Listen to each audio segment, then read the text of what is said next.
Bonjour à tous, on se retrouve pour un nouveau Texama Show, c'est le Texama Show 162, 163, je ne sais plus. Comme d'habitude pour l'actualité informatique et technologique de la semaine passée, parce que je suis un peu en retard pour ce Texama Show, c'est pas grave. On a eu évidemment la suite de la guéguerre avec Epic et Apple qui a pris une autre tournure, vous allez le voir. Beaucoup de leaks sur les RTX qui vont bientôt être annoncés. Je vous rappelle qu'il y a un countdown et on verra bientôt justement de quoi il en ressort. Et aussi d'autres petites news par-ci par-là. Du coup, commençons tout de suite. Donc, la continuation de notre petite guéguerre entre Epic et Apple, évidemment, a pris une autre tournure. Donc déjà, je rappelle ce qui est arrivé. Epic a fait une mise à jour dans Fortnite pour permettre aux gens d'acheter directement, payer directement les développeurs, donc Epic, pour des achats in-game. Et du coup, outrepasser les 30% de part de revenus de Apple qui force à n'importe qui utilise l'App Store, pour information. Même chose avec Google, ils ont fait la même chose avec Google. Google, on en parle moins parce que Google, c'est limite moins grave, mais c'est tout aussi important selon moi, mais bon. Et du coup, ils se sont fait bannir évidemment du Google Store, du Play Store et de l'App Store.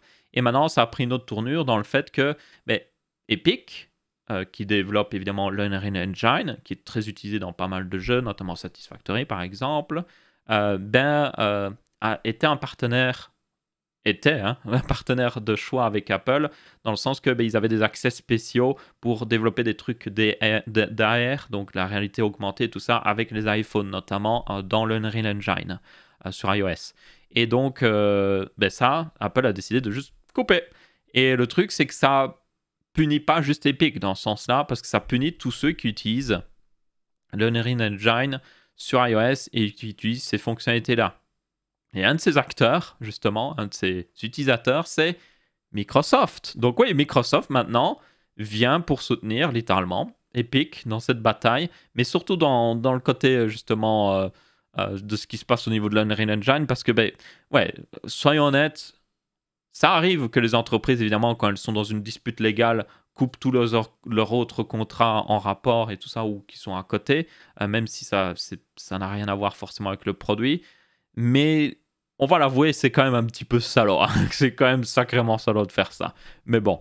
D'ailleurs, par rapport à la semaine dernière, vous avez pas mal commenté sur cette histoire. Je tiens à préciser d'ailleurs que le but ici d'Epic, évidemment de faire de l'argent, encore une fois, ils vont gagner de l'argent, mais après, ils font une chose qui est bonne pour tout le monde, parce que s'ils gagnent, ils créent un précédent légal qui pourront être utilisés par d'autres entreprises, notamment Amazon avec Twitch, ou même Amazon directement, pour avoir une réduction de ces 30% de part de revenus, qui sont, soi-disant, selon Apple, les mêmes pour tout le monde, mais évidemment qui ne sont pas les mêmes pour tout le monde. Encore une fois, Amazon Prime Video ne paye que 15% pour information.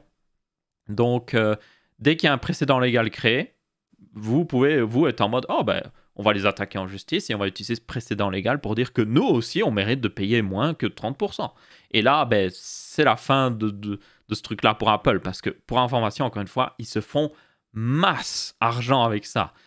Les coûts d'entretien de l'App Store sont très bas pour Apple. Je veux dire, ils hébergent juste des apps qui font 10 MO à la limite. Ça coûte pas très cher à héberger. Et à côté de ça, ils font 30% de toutes les ventes, tous les achats in-game, de tous les jeux mobiles, même 30% de tous les sub-Twitch sur l'application Twitch, c'est pour dire, sans rien faire. C'est quand même, c'est de l'argent très facile. Donc s'ils perdent ça pourrait être dévastateur pour leurs revenus et tout ça. Et ils ne veulent vraiment pas ça. C'est pour ça qu'ils sont aussi agressifs, on va dire. Mais bon. Du coup aussi, je tiens à le préciser, pour moi, selon moi, tout le monde devrait quand même, toutes les applications qui utilisent l'App Store devraient quand même payer un pourcentage sur leurs ventes, surtout s'ils utilisent le moyen de paiement d'Apple. Ça me semble être tout à fait honnête. Vous pouvez faire votre propre système de paiement, vous payez moins du coup. Vous payez moins Apple, ou alors vous utilisez le système de paiement d'Apple et là vous devez payer plus parce que Apple fournit ce service littéralement. Tout à fait raisonnable et logique. Aussi, il y a certaines applications qui sont hébergées exclusivement chez Apple, donc ils n'ont pas besoin de se préoccuper des téléchargements ou même des fois des systèmes multijoueurs. Si je me souviens bien, il me semble qu'Apple a quelques systèmes pour aider aux multijoueurs. Mais bon, si c'est vraiment le cas, si vous utilisez vraiment des services de Apple pour aider à créer votre jeu et à le continuer qu'il existe, oui, vous devriez payer plus, peut-être 15%, peut-être 20% de vos revenus. Mais 30%, c'est quand même énorme, vraiment énorme, hein. C'est juste beaucoup de trop même. Surtout qu'on parle ici de certains développeurs n'utilisent rien de Apple. Ils sont juste sur l'App Store parce que y a des utilisateurs et qu'il y a moyen de se faire de l'argent, tout simplement. Et ils sont obligés de payer 30% de leurs revenus juste parce que Apple l'a décidé comme ça arbitrairement. Et encore une fois, vous pouvez dire, oh mais ils ont le droit, c'est leur plateforme, c'est leur téléphone et tout ça. Oui, ils ont le droit, mais d'un point de vue, c'est un monopole. C'est un monopole sur leur propre smartphone, ils ont un monopole pur sur les applications et tout ça. Et il y a beaucoup de lois qui interdisent ce genre de choses. Un petit peu comme certaines... Bon, c'est encore le cas dans d'autres milieux, hein, mais il y a certains milieux où, par exemple, les voitures. Je peux, moi, acheter une voiture, je peux acheter une Citroën, et je ne suis pas obligé de prendre des pneus Citroën. Je peux prendre des pneus d'autres marques. Je ne suis pas obligé de prendre de l'essence qui vient de chez Citroën. Vous voyez, je peux acheter d'autres endroits, d'autres trucs. Et imaginez si vous deviez vous prenez une Citroën et vous êtes obligé de prendre des pneus Citroën qui coûtent 30% plus cher, justement. Les gens seraient en mode, c'est de la folie. C'est de la folie. Et pourtant, sur les iPhones, sur iOS, c'est ce qui arrive. Et même aussi sur le Google Play Store. Même si, encore une fois, c'est un peu moins grave le Google Play Store parce que techniquement, Google n'interdit pas de faire votre propre App Store sur Android. C'est juste que bien souvent, ils sont préfournis avec les téléphones parce qu'il faut l'installer d'une manière ou d'une autre et que personne n'a envie d'installer un APK qui vient d'Internet, même si ça vient d'un site réputé. Ça fait un peu louche. Vous voyez, vous êtes en mode, c'est quoi ça? C'est un peu comme... je sais pas, oui, vous voudriez acheter... c'est ça, en fait, on reprend l'exemple de la voiture. Vous pouvez acheter des pneus à d'autres endroits, mais c'est juste que vous devez aller acheter ces pneus dans un drôle de magasin chelou, dans une vieille rue pas éclairée, et il y a des mecs chelous qui vous regardent. C'est un peu ça, quoi. Peut-être que vous n'allez pas aller acheter vos pneus dans cette rue-là et que vous allez juste aller au magasin normal où tout est nickel, quoi. Un petit peu le même exemple. Mais au moins, vous pouvez le faire. Contrairement à Apple où ça n'existe pas, cette possibilité. Mais bon, bref. Dans tous les cas, encore une fois, toutes ces entreprises sont là pour se faire de l'argent, soyons honnêtes. Les Unreal, enfin Epic fait ça pour se faire de l'argent, Apple fait ça pour garder son argent. Mais tenez compte que, selon moi, vraiment quand vous regardez la situation, si Epic gagne, le consommateur gagne aussi. Et c'est une bonne chose, clairement. Donc ouais, on verra bien ce que ça donnera. Ensuite, on a plus de news sur le Pixel 5 qui devra arriver. J'en parle parce que, selon moi, ce Pixel 5 va être certainement plus intéressant que le Pixel 4. Le Pixel 4 coûtait très cher, il coûtait le prix d'un smartphone haut de gamme. Et c'était pas toujours un smartphone haut de gamme au niveau du hardware que vous aviez, mais il était plutôt pas mal. Du coup, ce Pixel 5 prend une autre direction, hein, encore une fois. Je vous rappelle que ici le but de Google, c'est de faire plus un smartphone milieu de gamme, d'un point de vue de certaines specs, mais quand même un peu plus haut de gamme, évidemment, que le Pixel 4a, qui est sorti très récemment. Donc ce sera à quoi il ressemblerait, d'ailleurs, pour ceux qui se demandent. Plutôt sympathique, comme vous pouvez voir. Capteur d'empreinte à l'arrière. J'ai juste envie de dire que même les smartphones milieu de gamme ont des capteurs d'empreinte sous l'écran, mais bon, c'est pas grave. On aurait quand même un écran du coup de 6 pouces 90 Hz, donc ça c'est cool. Snapdragon 765G, 8 Go de RAM, donc ça c'est plutôt pas mal, et 128 Go de stockage. Le plus gros problème que je vois là-dedans, et aussi jusqu'à normalement une bien plus grosse batterie que le Pixel 4, ce qui est une très bonne chose parce que le Pixel 4 avait une batterie exécrable. Enfin, c'était honteux de mettre une aussi petite batterie dans un smartphone aussi haut de gamme. Mais bon, il pourrait aller jusqu'à 4000 mAh. Mais le plus gros problème, je pense, avec ce smartphone, ça va être certainement, encore une fois, le prix. Il va être certainement trop cher. Le Pixel 4a coûte 300-400 euros. Et il a déjà des specs que vous pouvez trouver dans des téléphones à 200 euros. Donc, il est déjà dans le haut de gamme, en quelque sorte, des téléphones bas de gamme, en quelque sorte. Je ne sais pas comment l'expliquer, mais voilà. Après, ça se justifie par des très bonnes photos et tout. Mais là, apparemment, ce smartphone pourrait coûter au minimum 600 euros. Et honnêtement, avec ce genre de spec, 600 euros, c'est beaucoup à demander, hein. Moi, je dirais que s'il sort entre 500 et 600 euros, ce serait déjà un bon prix, hein, franchement, mais ce serait déjà plus raisonnable. Parce que derrière, vous avez des plutôt bonnes specs et surtout, vous avez la qualité photo de Google. Il y a des gens qui veulent une bonne qualité photo, justement. D'ailleurs, petite information là-dessus, apparemment, Google utilise toujours le même capteur photo depuis le Pixel 2, pour info. Alors, c'est un excellent capteur, ils ont des excellentes photos. Mais imaginez s'ils utilisaient un capteur plus moderne, un plus gros capteur qui capture plus de lumière. Ils auraient des meilleurs résultats. Et pourtant, ben, ils ne le font pas encore et visiblement, ils vont pas le faire. Donc ouais, j'ai un peu partagé sur ce Pixel 5. D'un côté, c'est un téléphone unique. Genre Google vraiment fait quelque chose de différent des autres marques qui sont juste en mode spec, qui font juste des trucs avec le plus de RAM possible, mais après ils augmentent le prix le plus haut possible. Donc là, ils font quelque chose de différent qui peut être intéressant pour beaucoup de gens, parce que aussi le truc qu'il faut tenir compte avec ça, c'est que s'il est en vente chez votre fournisseur d'abonnement téléphone, vous pouvez peut-être l'avoir pour moins cher. C'est ça qui est aussi intéressant. Ça, c'est par exemple un truc intéressant avec le OnePlus Nord. Vous pouvez l'avoir chez certains opérateurs pour rien du tout. Genre, ça, vous payez plus d'abonnement, mais vous avez le téléphone gratuitement. Ce qui est, beaucoup de gens achètent leur téléphone comme ça. Donc, yep, ici, ça pourrait être un avantage. Il pourrait être littéralement gratuit avec un abonnement. Parce que les téléphones qui coûtent 800 euros, 1000 euros, ils sont jamais gratuits avec un abonnement. Ils coûtent trop cher pour être juste donnés comme ça avec un abonnement. Bon, peut-être en France, parce que vous avez vraiment une énorme concurrence, mais en Belgique, je peux vous le dire, dès qu'un téléphone dépasse les 600-700 euros, vous devez payer une somme fixe en plus de votre abonnement qui augmente énormément chaque mois, quoi. Et pourtant, c'est une bonne manière d'acheter un téléphone, parce que ben, vous ne le payez pas tout de suite. Vous payez un petit surcoût sur votre abonnement, mais en même temps, si vous l'utilisez, c'est pas grave. Et ça arrange tout le monde, clairement. Et bien souvent, des fois, genre, vous le payez même pas beaucoup plus cher, hein, franchement. Mais bon, on verra bien ce que ça donnera. Une chose est sûre, j'espère que Google fera attention au niveau du prix, parce que selon moi, c'est le plus important ici. Il faut pas que ce smartphone soit trop cher, ou sinon, ça va juste... Les gens vont le regarder en mode, ouais, il est bien, hein, il a une magnifique qualité photo, mais il est trop cher. Et juste trop cher. Ensuite, passons justement aux news des RTX. Donc, on a eu pas mal de leaks. On est à moins d'une petite semaine du live. Apparemment, ce sera lundi, oui, normalement. Le 31, pour information. Il me semble que le live sera 18h heure française. Je ferai le live en live, ou plutôt je referai le live sur ma chaîne ici, sur YouTube. Donc, ce sera sur Techsama/live pour information. Donc, youtube.com/Techsama/live. J'ai déjà commencé à mettre à jour la page pour info. Il faut que je la mette plus à jour. Donc, je ferai en live ça pour information. Donc, vous pourrez suivre avec moi la présentation en direct. Je traduirai globalement, mais vous attendez pas une traduction de qualité ou autre chose. Je comprends ce qu'ils disent, mais il faut que je traduise pour vous et c'est des fois un peu compliqué. Donc, ouais. Mais je vous donnerai le grand des informations. Donc, si vous voulez suivre, ça devrait être plutôt intéressant. Et du coup, les leaks qu'on a eu, on a eu notamment cette petite image.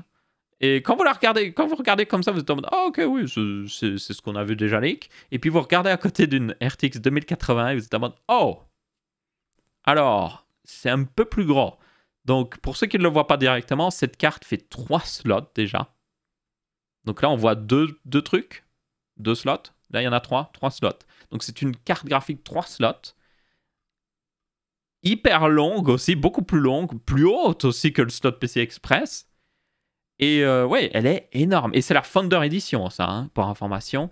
Donc, visiblement, un truc qui semble arriver avec cette génération, c'est que Nvidia...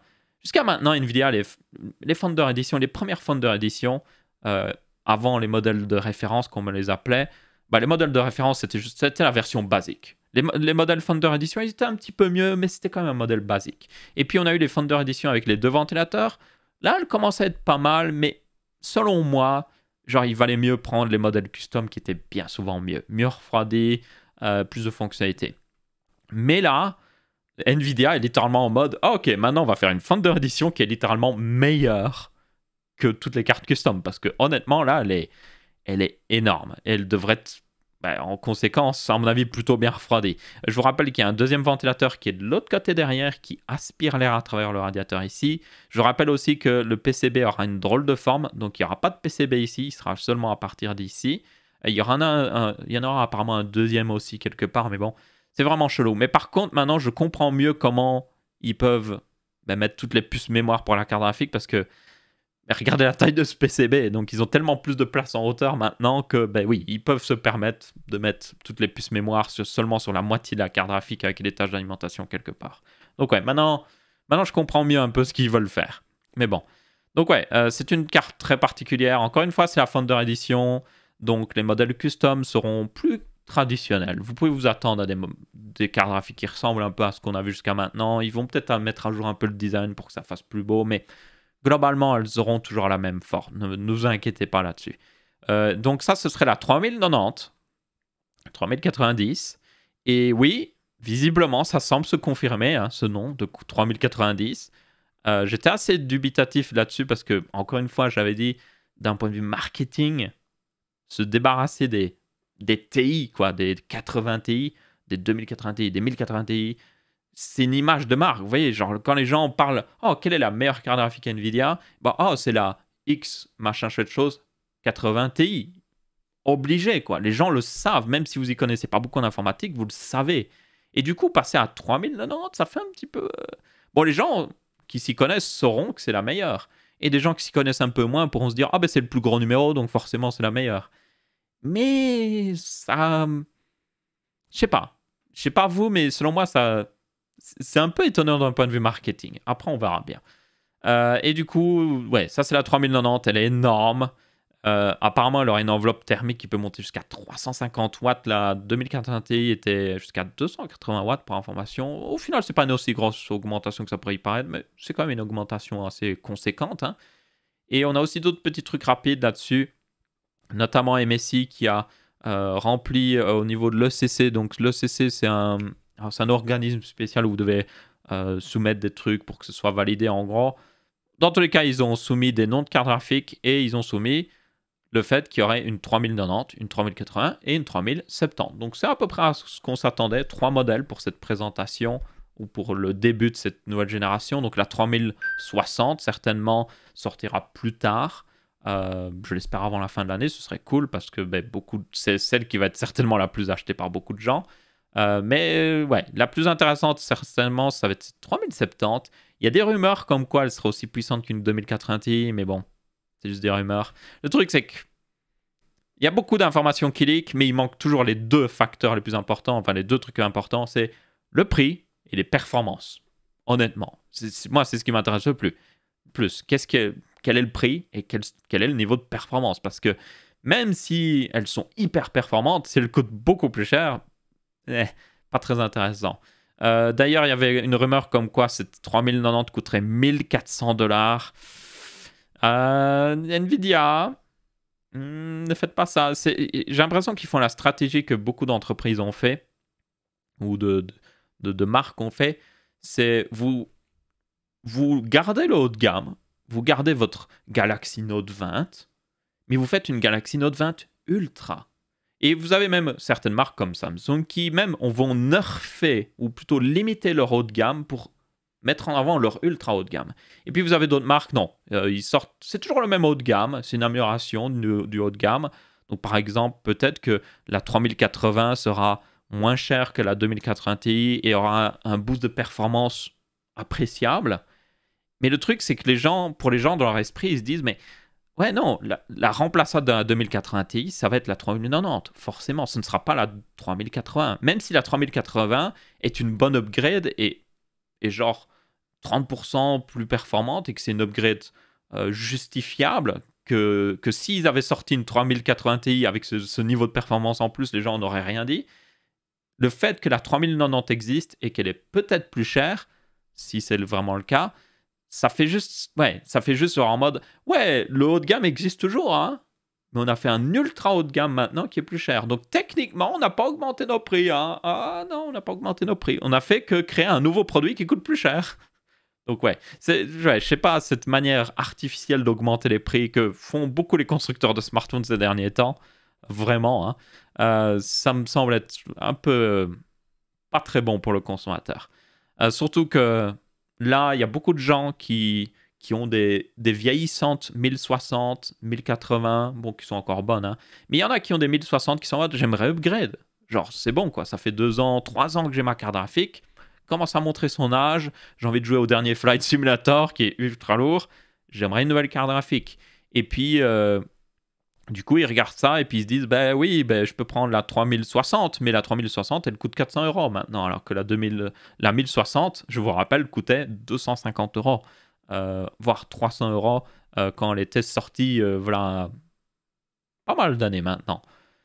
Donc ouais, ça fait un petit peu un fuck aux gens en mode oui, tu as un gain de performance, mais tu as surtout un gain de prix. Et ouais, le gain de prix, c'est pas cool. Donc là, il y a beaucoup de gens, et le truc, c'est que vous devez en tenir compte, c'est les RTX 2000, évidemment, ils en ont vendu pas mal, mais elles ne se sont pas aussi bien vendues que les GTX 1000. Donc les GTX 1060, 1080 et tout ça. Elles ne se sont pas aussi bien vendues. Pourquoi? Parce que quand les GTX 1060 et tout ça sont sortis, il me semblait qu'il y avait une petite augmentation de prix, mais ça, c'était raisonnable. Et surtout, il y avait une énorme augmentation de performance. Quand ils sont passés des GTX 970, ils sont passés au 900, enfin, la 960 à la 1060, il y avait une bonne upgrade. Et du coup, beaucoup de gens ont justement fait cette upgrade. Et elles étaient vraiment bonnes, quoi.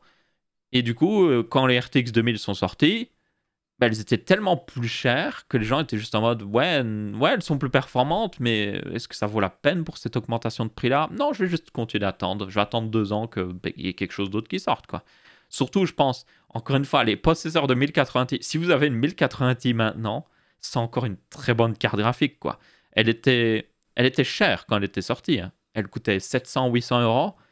Mais le truc, c'est que la remplaçante de la 1080 Ti, qui était la 2080 Ti, est sortie à 1200 euros. Donc il n'y avait aucune justification où vous pouvez vous dire oh, je vais prendre la 2080 Ti. Non, elle était tellement plus chère que ça ne valait pas la peine. Et même la 2080, qui s'est mis au même prix que la 1080 Ti, qui l'a remplacée en quelque sorte, n'était même pas à peine plus performante. Dans certains jeux, elle était moins performante, dans certains d'autres jeux, elle était un peu plus performante. On a évidemment la 2080 Super maintenant, mais même elle n'était pas non plus incroyablement plus performante. Donc ouais, selon moi, même s'il y a une énorme upgrade de performance, si le prix augmente trop, les gens vont encore se dire non, c'est trop pour moi, je vais attendre que le prix baisse, ou je vais prendre des 2080 en promotion parce qu'ils vident les stocks. Ce genre de choses, à mon avis, va arriver. Donc ouais, j'espère qu'NVIDIA ne fera pas cette erreur, mais visiblement, ça semble commencer à se confirmer. Mais ouais, ils ne devraient pas augmenter les prix, selon moi. Ça devrait être les mêmes prix, mais bon. Après, il faut aussi tenir compte que c'est le prix de cette Founder Edition. Donc peut-être que la Founder Edition, pour une fois, est réellement beaucoup plus chère parce que elle est overkill, quoi. Et que les modèles, on va dire, grands consommateurs seront moins chers. On verra. Normalement, ça devait être le cas hein, avec les Founder Edition. Je vous rappelle que les RTX 2000 et tout ça, normalement, les modèles Founder Edition devaient être toujours plus chers. Et au final, non, les autres marques ont sorti au même prix. Et du coup, les gens étaient en mode, mais attendez, ça devait pas être juste... C'est le modèle Founder Edition, il devait pas juste être plus cher? Non, apparemment non. Donc ouais, globalement, je suis en mode, oui, ce seront certainement des cartes très performantes, des très bonnes cartes, mais j'espère vraiment qu'on n'aura pas une augmentation de prix, en tout cas trop violente, parce que ça pourrait faire du mal au marché du PC aussi. Parce que du coup, les gens se disent, ah, je vais juste attendre avant d'upgrade. J'ai une 1080 Ti, bon, je vais attendre encore un petit peu que les prix baissent ou que quelque chose d'autre sorte. Peut-être qu'une 2080 Super sorte d'ici 1 an, parce que ça vaudra plus la peine. Et honnêtement, les gens qui attendent d'upgrade, c'est pas une bonne chose pour Nvidia, clairement. Et en plus, en ce moment, avec tout ce qui se passe dans le monde, sortir des cartes qui sont encore plus chères, c'est pas forcément une bonne chose. Alors oui, évidemment, les specs sont meilleurs. Il y a 24 Go de RAM apparemment, et que ça coûte de l'argent hein, de mettre autant de RAM. Mais bon, en informatique, on s'attend à ce que les choses deviennent meilleures, mais coûtent toujours la même chose. Parce que c'est le but de l'informatique, c'est vous faites de la recherche, vous développez des nouveaux produits qui coûtent la même chose, mais qui sont meilleurs. C'est le but un peu, selon moi, de l'informatique. Et si c'est pas le cas de ces cartes, ça va décevoir des gens. Donc ouais, on verra bien. Autre petite news très rapide là-dessus d'ailleurs, le connecteur 12 pins semble se confirmer, hein, d'ailleurs pour ceux qui se demandaient. Donc ici vous avez Seasonic qui est un adaptateur. Donc c'est 2 8 pins que vous branchez dedans et ça vous donne un 12 pins tout simplement. Et du coup, ce 12 pins doit pouvoir, pour info... donc là, il recommande d'ailleurs une alimentation de 850 watts avec ces câbles-là. Je suis en mode, what the fuck? Bon, en réalité, ça va fournir à peu près la même électricité qu'aurait pu, ou la même quantité d'électricité qu'aurait pu fournir ces 2 8 pins. Hein. Et il y a déjà beaucoup de cartes graphiques avec 2 8 pins, donc c'est pas si étonnant que ça. C'est juste qu'en gros, à mon avis, la raison pour laquelle ils le remettent sur un 12 pins, c'est parce que ça donne un connecteur, c'est plus facile à brancher, ça fait plus esthétique. et aussi, comme ça évite d'avoir de la redondance. Parce que sur les 2 whip-in, le problème, c'est que il y a le grand, notamment, donc la prise terre sur les 2 whip-in, c'est redondant. Alors que si vous faites un connecteur 12 pins, vous avez une seule prise terre pour tout le 12 pins, et du coup, ça vous permet justement d'avoir un peu moins de pins. Donc là, à mon avis, même s'il y a 4 pins en moins, donc on passe de 8 plus 8, 16 à 12, à mon avis, ce qui a disparu, c'est juste les pins grandes supplémentaires, quoi. Donc là, on se retrouve avec, au final, certainement un câble qui va fournir autant d'électricité que les anciens câbles whip-in combinés ensemble. Mais bon, un câble whip-in, c'est 150 watts recommandé dessus. Au-dessus, vous pouvez augmenter, mais le problème, c'est que le cuivre dans le câble va commencer à chauffer. Et s'il chauffe trop, ça peut fondre et voilà, faire des catastrophes. C'est au point même que certains, genre les gros processeurs Intel Extreme Edition, overclockés à fond, il y en a qui testaient, ils avaient quand même genre 3 whip-in qui allaient dans la carte mère et ils prenaient les câbles en main, ils sentaient la chaleur des câbles, c'est pour dire. Mais bon, là, 2 whip-in 300 watts, ça couvre déjà pratiquement la consommation de cette RTX 3090, qui est indiqué à 350 watts pour information. Et le slot PCI Express dans lequel est branchée la carte graphique, lui, fournit 75 watts. Donc en gros, il y a la marge. Il y a clairement la marge. Donc, ouais, ce connecteur 12 pins ne devrait pas être plus lourd que un double connecteur 8 pins.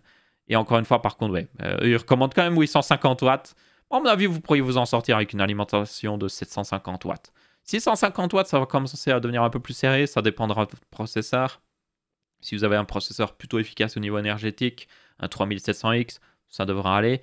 Mais ouais, si vous commencez à charger trop de trucs, le problème, c'est que l'alimentation, quand elle est trop chargée, elle chauffe plus forcément, elle perd en efficacité. Le niveau d'efficacité où l'alimentation est la meilleure, c'est à 50% d'utilisation. Donc quand vous mettez une carte graphique qui consomme 350 watts, un processeur qui consomme 200 watts, l'alimentation est à 550 watts, et là, si c'était une alimentation de 650 watts, elle est en mode « Wow, je suis pratiquement en train de brûler, quoi ».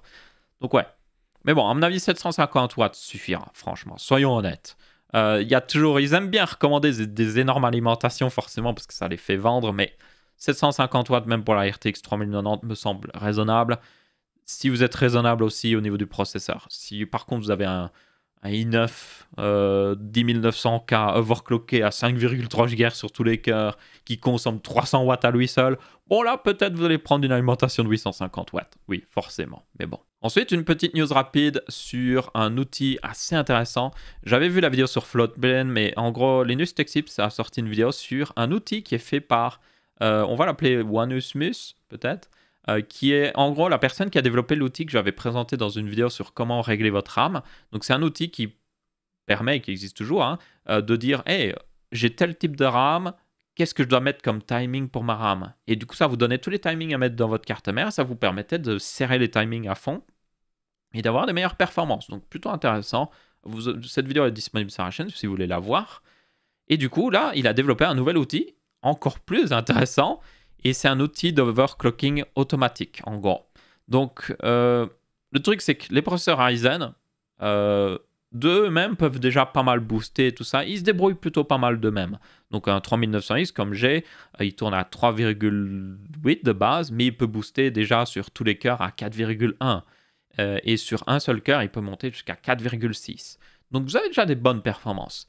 Après, vous pouvez quand même décider d'overclocker par vous-même. Vous pouvez mettre tous les cœurs à 4,3 GHz si vous avez de la chance. Et là, vous avez évidemment un gain de performance dans les tâches multicœurs, quoi.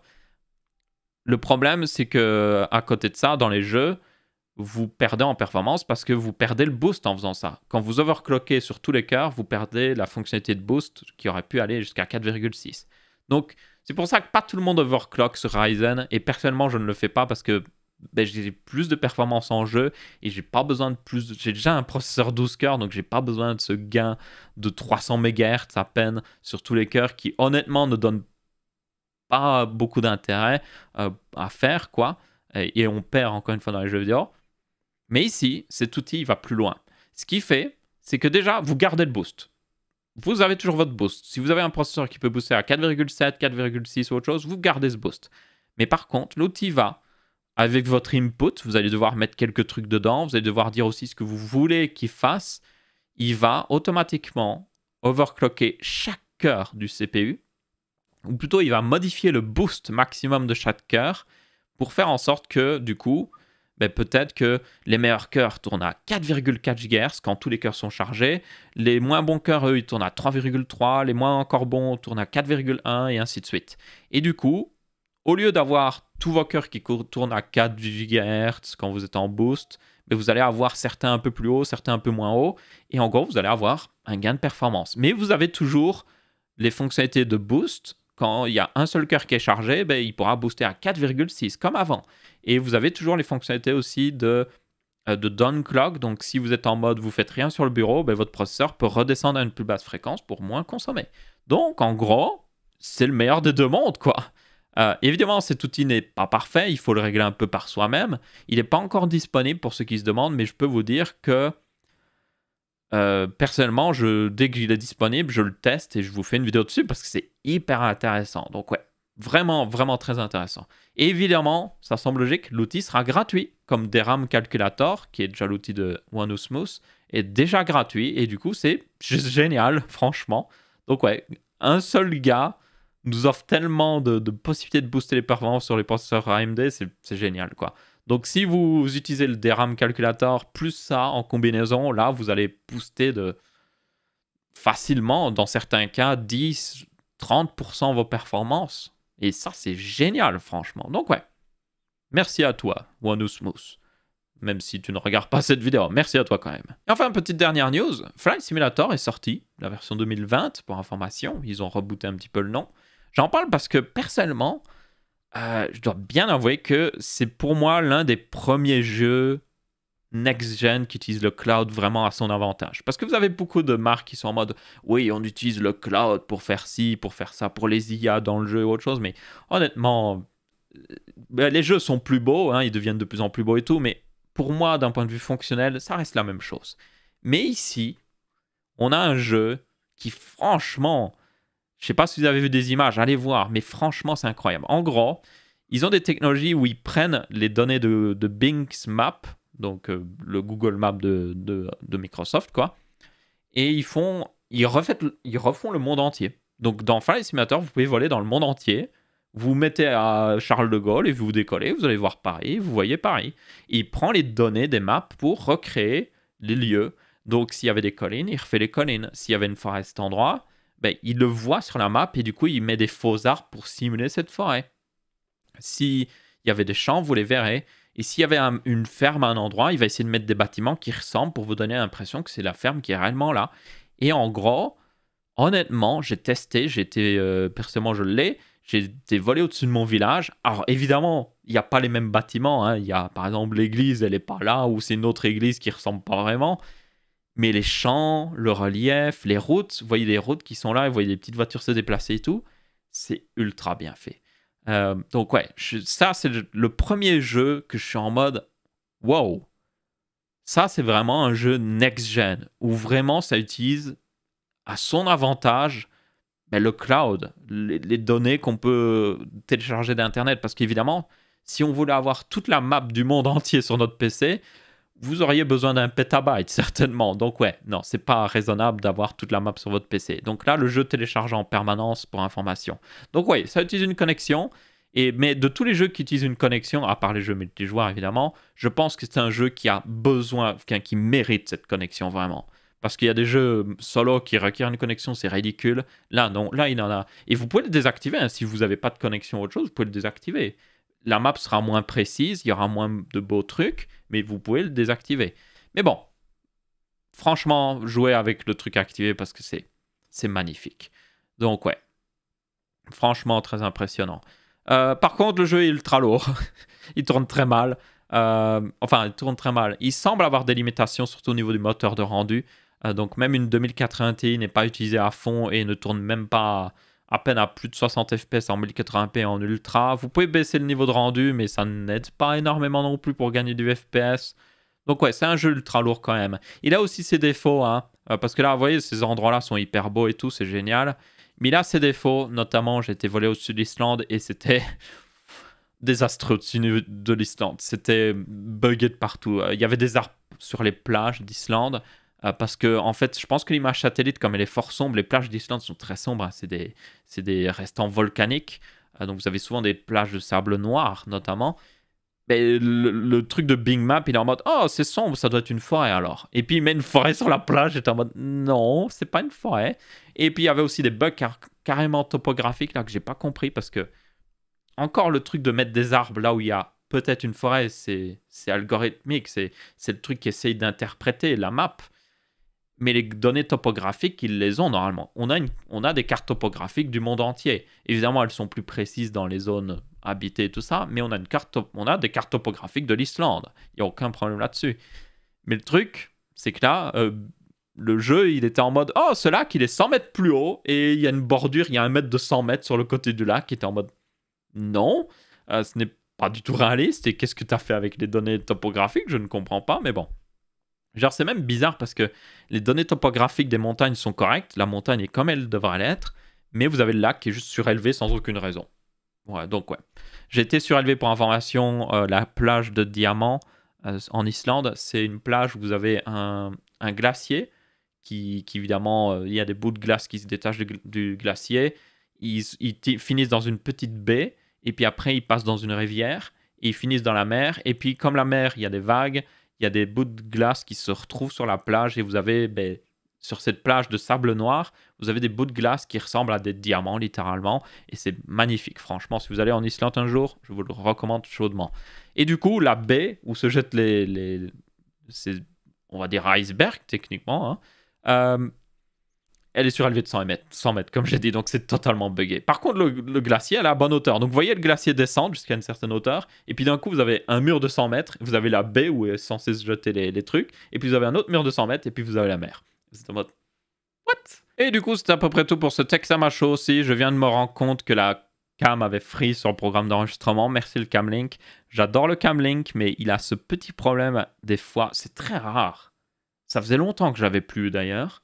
Mais en fait, des fois, vous le mettez dans un port USB et je ne sais pas ce qui se passe. À mon avis, le port USB est surchargé pendant une microseconde. Il dépasse sa limite de bande passante ou autre chose. Et en gros, le Camlink freeze parce qu'il n'arrive pas à envoyer l'image correctement et du coup, il freeze. Juste, il essaye même pas de se rattraper plus tard. Il freeze juste et genre, l'image est fixe, quoi. Donc, je ne sais pas quand ça a freeze. Peut-être que ça a freeze pendant tout le Texama Show. Si c'est le cas, bon, bah désolé, vous n'aurez pas ma sale tête pendant tout le Texama Show, c'est pas grave. Mais bon, bref, j'espère que vous avez bien apprécié quand même. Si c'est le cas, n'hésitez pas à laisser votre avis, que ce soit en pouce bleu, pouce rouge ou en commentaire. On se retrouvera pour un prochain Texama Show et je vous dis salut à tous.